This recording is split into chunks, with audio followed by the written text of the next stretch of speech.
A lot of us grew up in a world where most of our relationships started in person.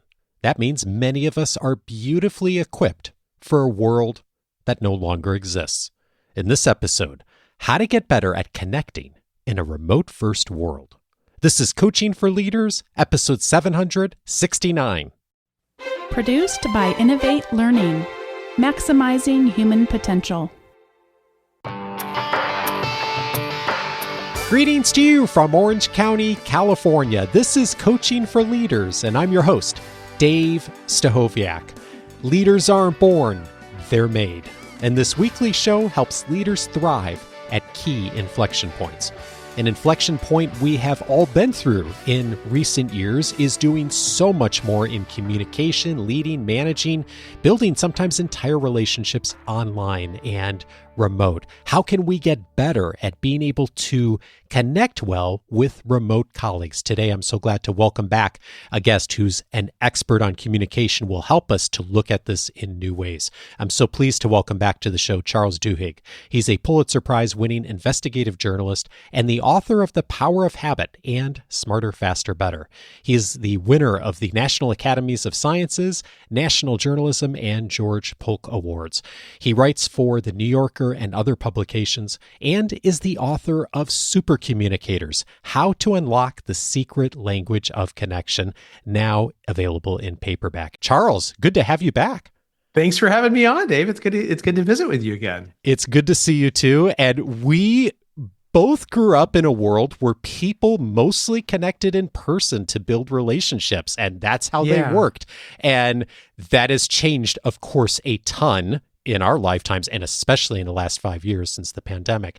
And I'm curious, before we get into just how we do this better, how has this online shift changed how you interact with people, especially in these last 5 years? Well, it's interesting, right? Because I think that one of the things, you're right that when we were growing up, a lot of connection happened in person, but it also happened over the telephone, right?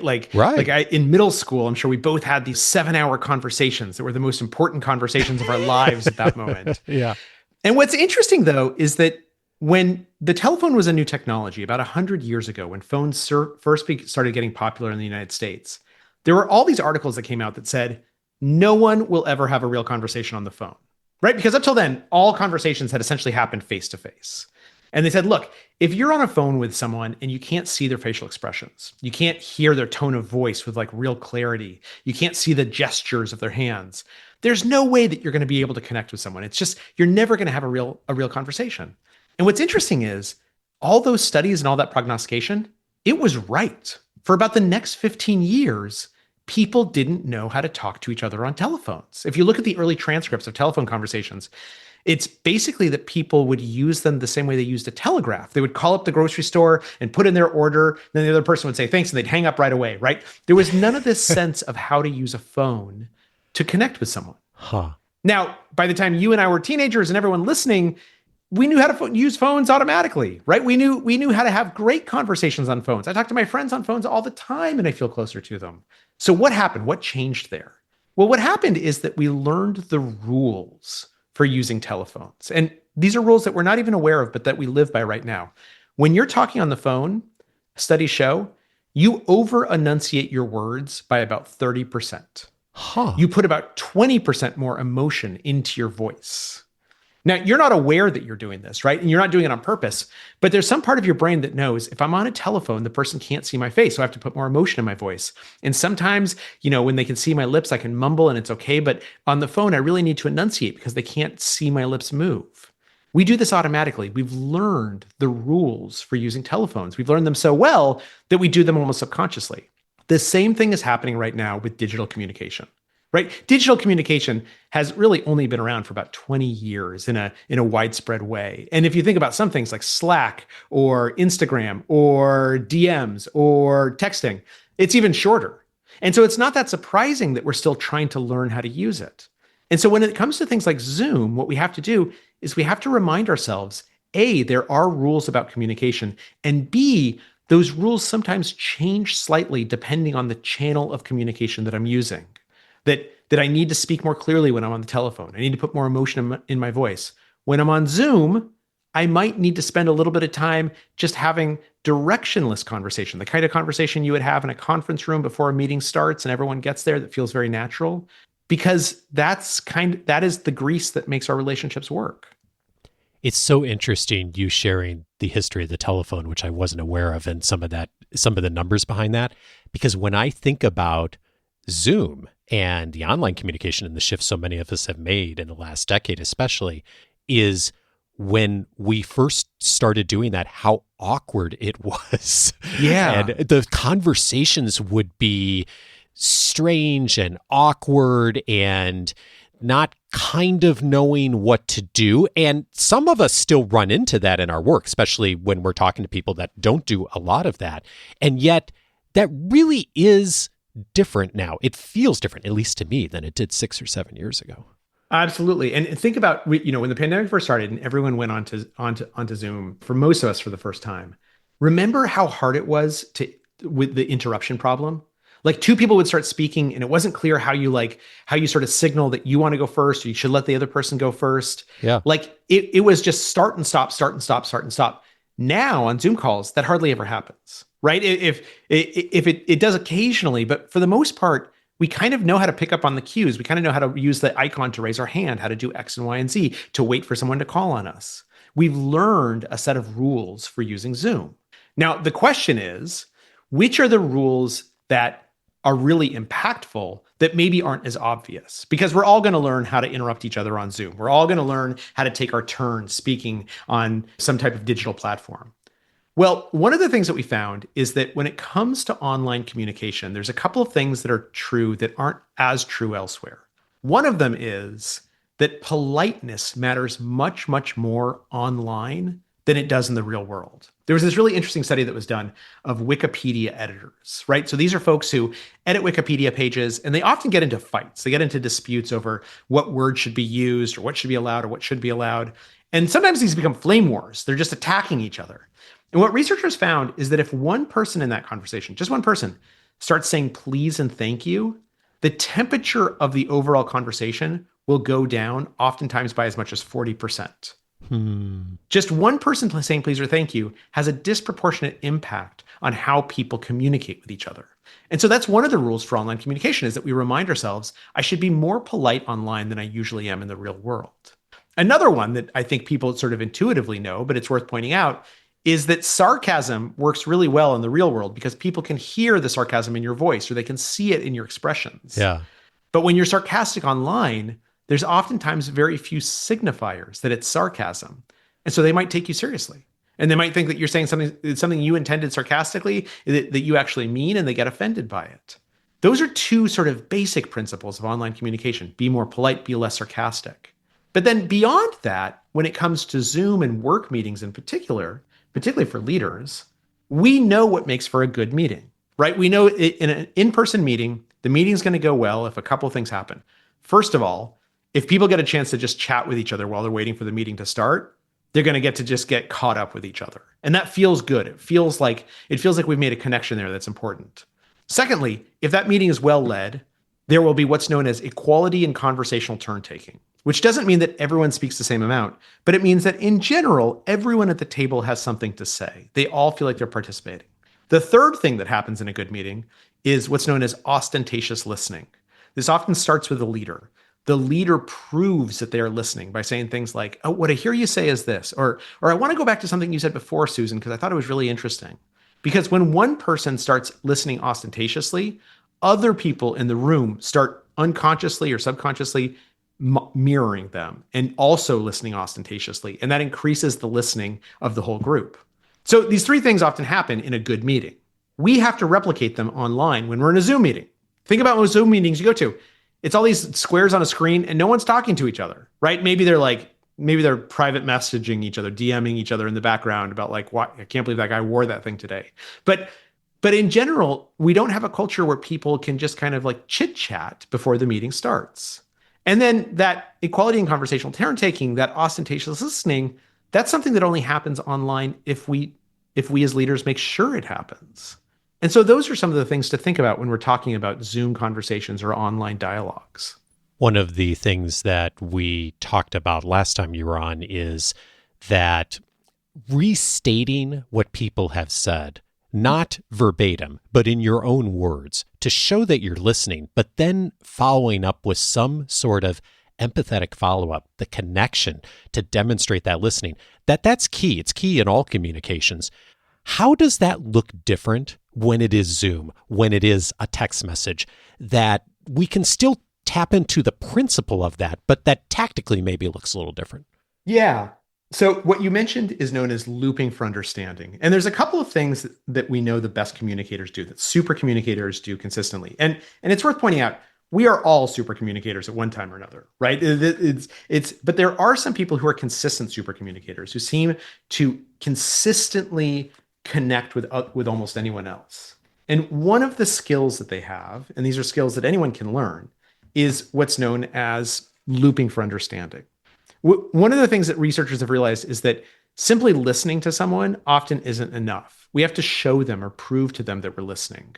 There's a saying, you should close your mouth and open your ears. And that's the first necessary step of listening, but that's not where listening ends. What happens next is important. You have to prove that you're listening. And as you mentioned, there's this technique, looping for understanding, that particularly in conflicts works really, really well. It has 3 steps. Step 1 is, I'm going to ask you a question, preferably a deep question. We can talk about what those are. Step 2 is that I'm going to listen to you answer that question. And then I'm going to try and repeat back in my own words what I heard you say. And the goal here is not mimicry, right? The goal here is to show you that not only am I paying attention, but I'm thinking about what you're saying. You mentioned this really interesting thing, and it made me think of this other thing. Or here's a follow-up question. What do you think about X?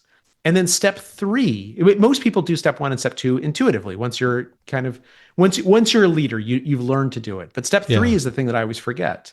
And step 3 is after repeating back what you heard the person say, ask them if you got it right. Did I hear you correctly? Because what we're actually doing in that moment is we're asking them for permission to acknowledge that we were listening. And if they acknowledge that we were listening, they become much more likely to listen to us in return. So how do we do this online, right? How do we do this in Zoom meetings, or how do we do it in other settings? The answer is you just do it. It might not occur to you to do this if you're on a Zoom meeting, because it feels like everything should be efficient and productive, and you should be sort of moving as fast as possible and getting off the screen. But what we know is that when we prove we're listening by repeating back what we heard someone say, by asking them for a follow-up, by asking follow-up questions, by asking them, did I get you right? Whether we're in person or on a screen, that is what helps resolve conflicts. That is what helps everyone feel listened to and heard. You said something big a moment ago that I'd love to come back to, which is the natural interaction that a lot of times we tend to do when it's in person, before or after a meeting, bumping in the hallway, all those kinds of things. And then how when the meeting starts or we get into the formal interactions, then, we tend to get a little more practical. We tend to get to the decision-making things. And for me, it just comes back to thinking about the 3 different kinds of conversations you talk about that we all have. And the practical decision-making conversation is one of them. But there are 2 others. And I think the 2 others are the ones that in a virtual environment, my experience is we do less. Like, we just don't lean in on those as much. And maybe we should back up a bit and just frame those 3 types of conversations, and then like where we run into that with online that doesn't work as well. Absolutely. So one of the big findings of researchers over the last decade is that when we're having a discussion, we think we know what that discussion is about, right? I'm telling my wife about my day, or we're talking about where to go on vacation next year, or we're talking about someone who pissed me off today. We think we know what that discussion is about, but if we look at people's brains during those conversations, which we can kind of do for the first time, what we see is that they're often having many different kinds of conversations all at the same time. And in general, these conversations, they tend to fall into 1 of 3 buckets, and they all use different parts of our brains. The first bucket is these practical conversations, which use the prefrontal cortex. That's when we're making plans together, or we're solving problems together. But then there's a second kind of conversation, which is an emotional conversation, which uses a completely different part of the brain, the basal ganglia and the interior structures of the brain, the amygdala. And in an emotional conversation, I tell you what I'm feeling, and I don't want you to solve my feelings. I want you to empathize. And then finally, there's the social conversation, which is about how we relate to each other, how we relate to society, the identities that are important to us, talking about other people.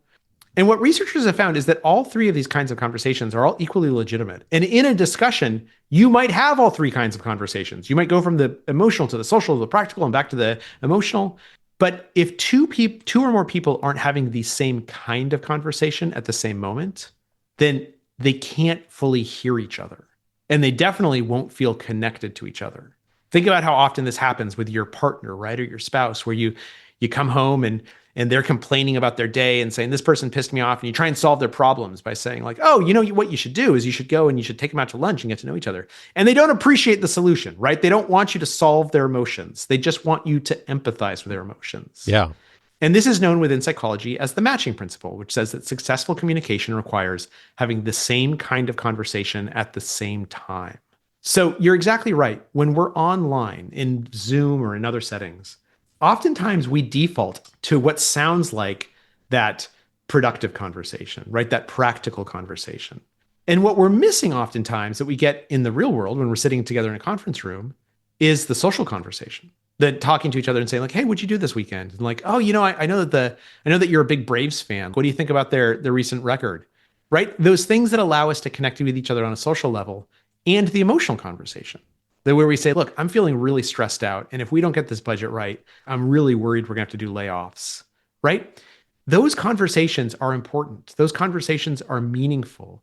And if someone is in a social mindset or in an emotional mindset, simply coming at them with a practical discussion is not going to work, because they're not going to feel like they're ready for that conversation. You need to get matched first. You need to either match the kind of conversation they're having, or you need to invite them to match you. And so thinking about that for Zoom conversations, how do we get people to talk about who they are? If someone uses a feeling word, if they say on that Zoom call, I'm kind of stressed about this, like we really need to figure out the budget for next year. Before you figure out the budget for next year, dig a little bit into that stress. I'm really sorry you're feeling stressed. I feel the same way. Like, tell me about like how that's affecting you and kind of what we should do about it. Have that emotional conversation. When we're more deliberate about it online, and we often have to be deliberate about it, that's when we have a big breakthrough. When I think back to what you said about talking on the phone, that we've just all sort of learned that there are things we need to enunciate more. There are things we need to do to show up differently as far as our volume level. Like, we have just gotten used to doing that because we've used the technology for so long. And as I think about what we as a society, and certainly the interactions I have online, we have gotten pretty good over the last 5-10 years on the practical decision-making kinds of conversations, the what's this about conversation in the context of the virtual space. And the part that I don't see as much is the how do we feel? Who are we? Conversations that you just described. And so I'm hearing you say two really big things is, one, those are important parts of communication. It's not that the practical decision-making isn't. It is important. It's that the other two are also really important as far as our relationships that we're building. And secondly, that we need to be a lot more intentional, just like we would be on the phone of enunciating more. We have to be a lot more intentional of bringing that emotional, the identity conversations into our virtual interactions. I think that's right. I think that's exactly right. And I think being really deliberate about it, and that can sound harder than it actually is. And this is where we get into deep questions, because one of the things that we found that helps us bring in that emotional conversation or that social conversation is asking the right kind of questions. One of the things that we know about consistent supercommunicators is that they ask many more questions than the average person. And some of those questions are just invitations. It's like, oh, what'd you think about that? Or, oh, what'd you do this weekend, right? Like, I'm just inviting you into the conversation. But some of the questions that supercommunicators ask are what are known within psychology as deep questions. And a deep question is something that asks me about my values or my beliefs or my experiences. And that can sound intimidating, particularly if you're on a Zoom call. But it's as simple as if you meet someone like who's a doctor, instead of saying, oh, what medical school did you go to? You could ask them, oh, what made you decide to go to medical school? Right? That second question is a deep question, because what it does is it invites that person to talk about their experiences, to talk about their values, about what brought them to where they are today. The first question is just about facts. Where do you work? And when we're online in these Zoom calls, we can do the same thing.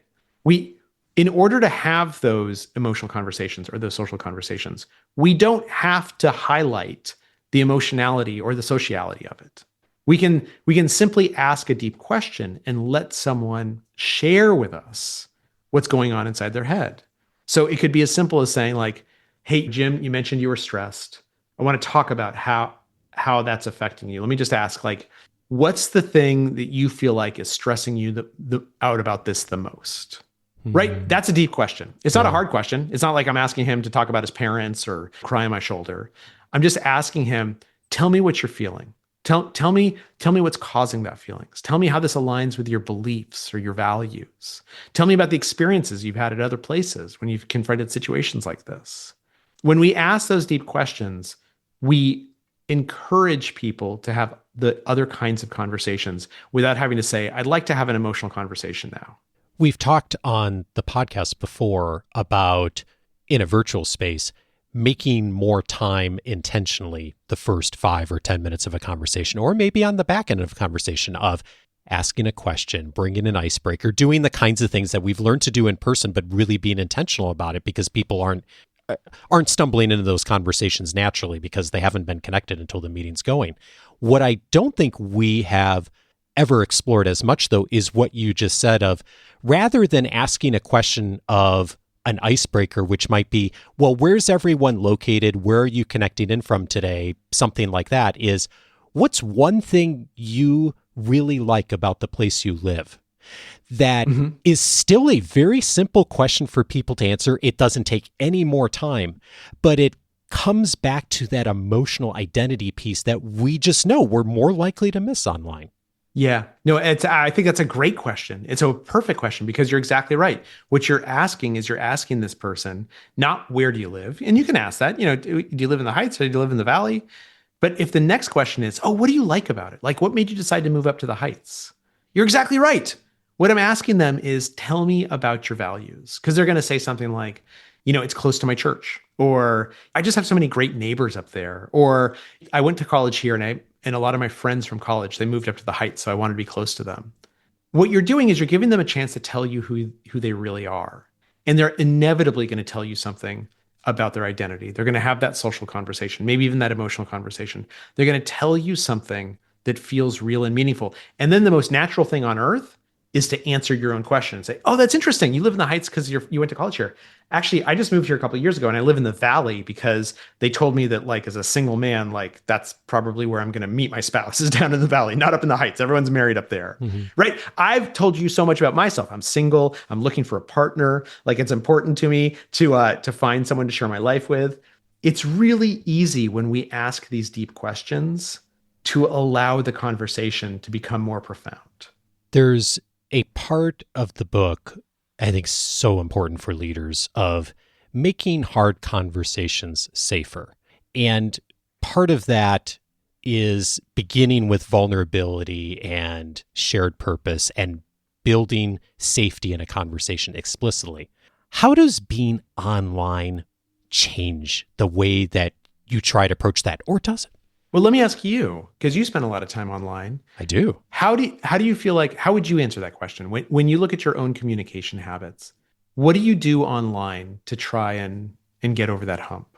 I try to do nothing around decision-making, purpose, structure of a meeting for the first 5 or 10 minutes. It depends on the context or the scenario, but right. To start by asking a question and then asking a couple of follow-up questions. And oftentimes it's just one follow-up. To the point you just said about, okay, what do you like about where you live? Inevitably, someone will say something that ties to who they are, their values, whatever it is. And I will try to follow that rabbit hole wherever they go down. And I really try to take their lead. And then the other thing that I'll do, especially if it's someone that I've been introduced to by someone else, is, Dale Carnegie taught me this years ago, is to make a connection to whoever introduced us. So if I get on the line with someone I've never met, but we got introduced by someone else, I'll say, oh, we got introduced by whoever. And how did you meet them the first time? Or what is it about you being connected to them that's been so helpful to you? And I'll try to make that connection. That's something that we both have a common thread with, even if it is even if we don't know each other at all. Yeah, I think that's really smart. I think that's really because I think what you're doing there is when you're trying to find a common social thread, you're inviting someone to have a social conversation. Tell me who you are. Oh, we both know Ben, right?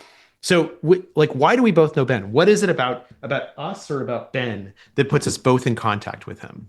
That's kind of interesting in and of itself. But then on top of that, we can expand that by saying, oh, it gives me a chance to tell you who I am, right? The fact that I know Ben says something about me. And the more that I can share that with you, the more that I can have that social conversation. And I think that that's really smart. I think that one of the things that happens when we're online is that we just default to the practical conversation immediately, right? Because it feels like online should be efficient. It feels like everyone always says, I don't want to spend any time on Zoom. I want to spend as little time as possible. If I'm going to send this email, I want to make it a short email. I don't want to burden you by writing a whole bunch of stuff. But the truth of the matter is that most of our life is much of our life is online now. And we're not just using it for productivity and efficiency and practical decision making.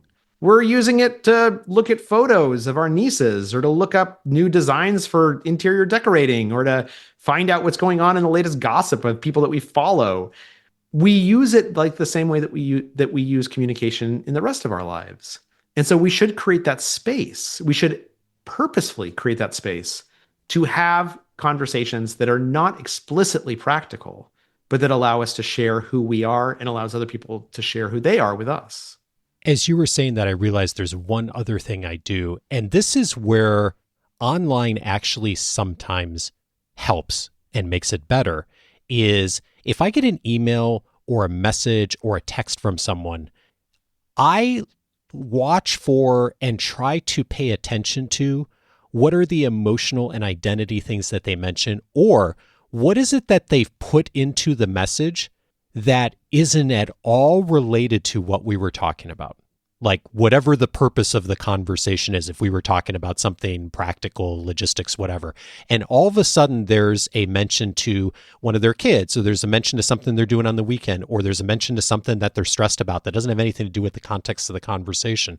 One of the things that I've learned to do is to ask about that. And I just assume that if they've put it into the conversation, that there's a reason that they want to talk about it. And what's interesting, Charles, is when I'm able to stop and be present to that, I notice it a lot. It's almost like we are all wanting more of that in our online communications. And if we can stop and be present to it and notice it, what is interesting is those are the kinds of things that in person I would often miss, because it's just part of the normal dialogue that we all have, and we drop a mention in a conversation. But if it's there's something about it being on an email or text message or up on Slack or wherever, that if I'm just reading and I notice it, I can stop for a moment and reflect on it and think, interesting that they mentioned that in this chat or whatever.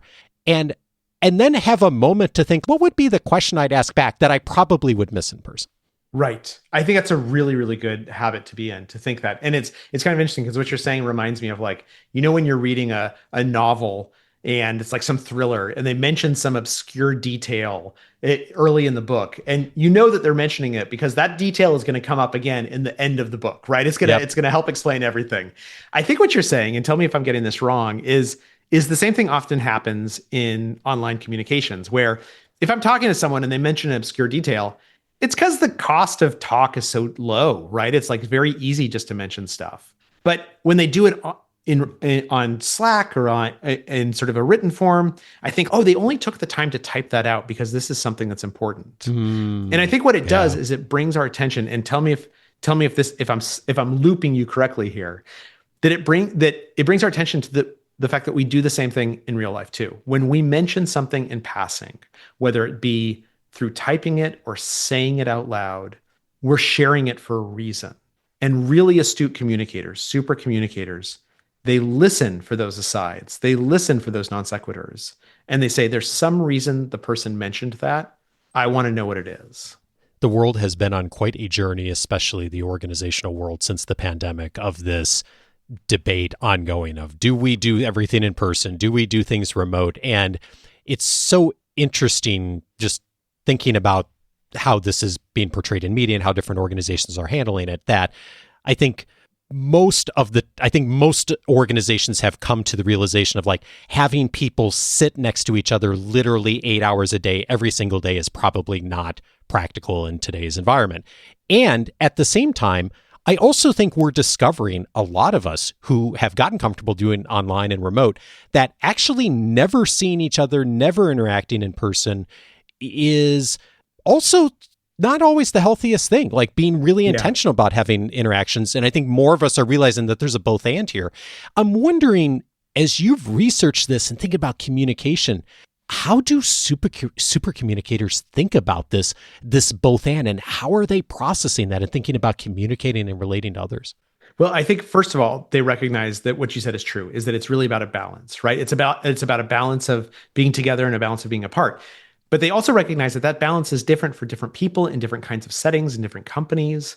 So I have a friend who runs a software company, and they went fully remote during the pandemic, and he loves it. Like they get together, I think, twice a year as a whole company just to kind of spend time. And otherwise, many of his employees never see another employee, but they're software engineers. They're online all the time. They are texting and they are slacking with each other almost constantly. So the physical distance doesn't matter quite so much.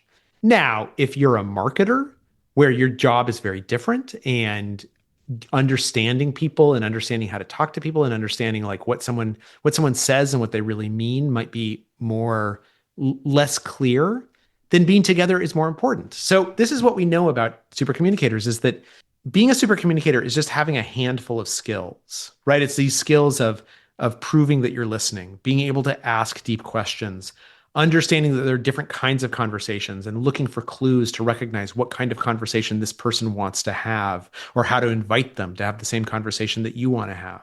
But most importantly, overarching all those skills is super communicators think about communication. Not a ton. It's just like 1 or 2 extra % of thought that they give towards it. But they spend time asking themselves, am I getting at what this person really wants? Am I seeing from what they're saying in response, from their expressions if we're together, from how they follow up with an email after that Zoom call? Am I understanding what they need and want out of this discussion? And am I connecting with them? And so the answer is, for super communicators, there is no one balance. There is no silver bullet about how you should divide being online versus in person, because it's different oftentimes from setting to setting and company to company. And there might be a time in your company where you do need to be shoulder to shoulder for a week or a month because you got a big project coming due. And then you can go 6 months and be remote and it doesn't matter. What matters is thinking about that, paying attention to it, giving it thought and attention and care, because that's the thing that makes us great communicators. Sometimes they ask super communicators, or the best communicators, were you always good at communication? Did you have the gift of gab as a kid? And inevitably they say no. And we know this, that nobody's born a great communicator. It's all learned.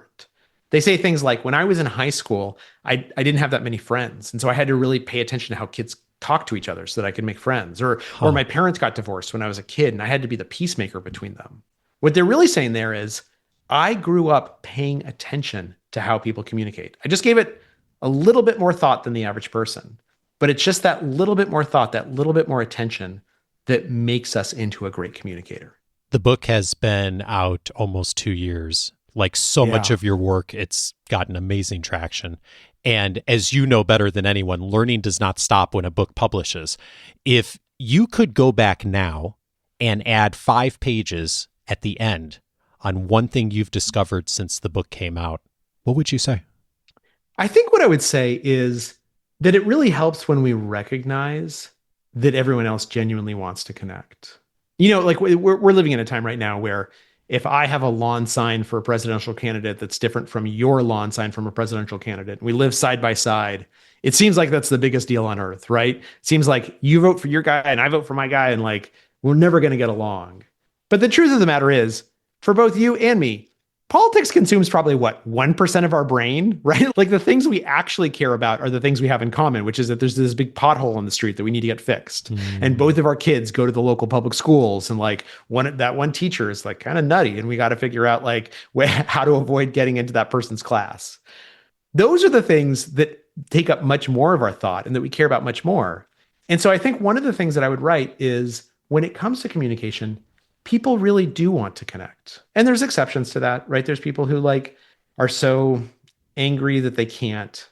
But for most good people, for most rational people, we want to connect with each other. And the more that we assume that good intent, the closer we get to being a super communicator with everyone around us. Charles Duhigg is the author of Supercommunicators, How to Unlock the Secret Language of Connection. Charles, as always, thank you so much for your work. Wonderful. Thank you so much for having me.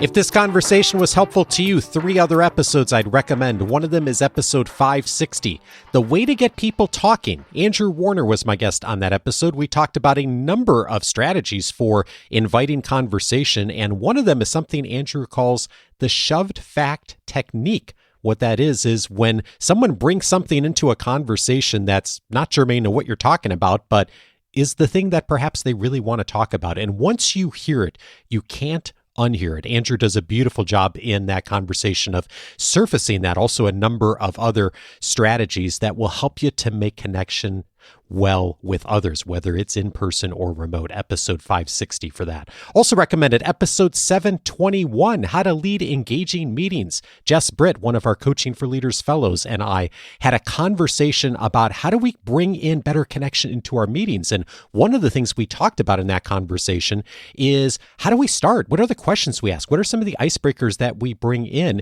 order to do that well? It gets to that emotional aspect that Charles and I talked about today. So many great principles from Jess. A lot of you told us that conversation was really helpful. Episode 721 for that. And also recommended finally is episode 727, How to Show Up Authentically in Tough Situations. Andrew Brodsky was my guest on that episode, and we talked about the assumption that many of us have heard, the good advice a lot of us have heard, that if you're going to have a tough conversation or a difficult conversation, that having the richest possible medium for that conversation is best. Like if you can have that conversation in person, that's always best. Next best is on Zoom. Next best is maybe doing it over the phone, and so on and so forth. And he talks in that conversation that, yes, sometimes that is really helpful advice, and sometimes it's really not. Actually, there are some situations where sometimes changing up the medium, going to a lesser medium, can be more helpful both for you and the other party of navigating a tough situation. I think it's so central to remote connections and many of the things Charles and I were talking about. A great complement to this conversation, episode 727 for that. All of those episodes you can find on the coachingforleaders.com website. And if you've never set up your free membership, I'd love to invite you to do that today, because you're going to get access to a ton more inside of the free membership.